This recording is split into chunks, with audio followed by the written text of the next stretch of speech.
Well, we were very good actually, because we'd made the film. It'd been tough making the film because we'd been abandoned and, you know, finance problems and everything like that. But we'd stuck together as a bunch of people, and we kept to that, very much to that feeling of sticking together, and we didn't let our heads be turned. And I think, you know, obviously we were an age where you know not to let your head be turned, and we stuck together really, and it was a journey that we were all on the whole time.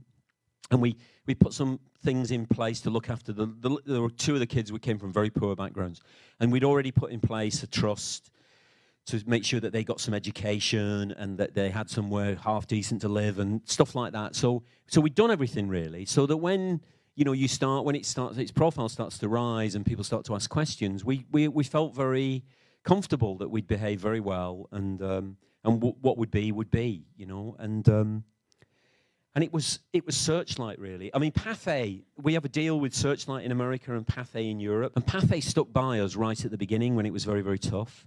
So you feel a great loyalty to them because of that. But Searchlight were extraordinary, the way they drove the film.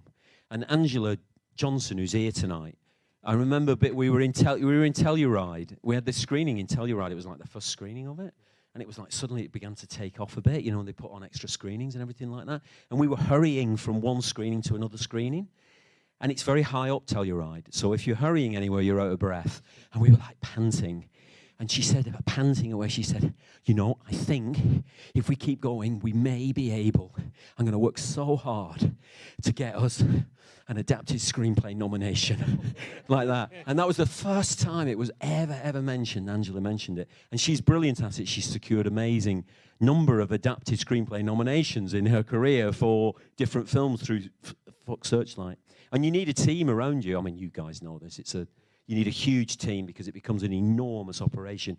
But we kept this simplicity and good faith at the center of it, or we tried to, with each other and the way that we met the world and spoke to the world about the film.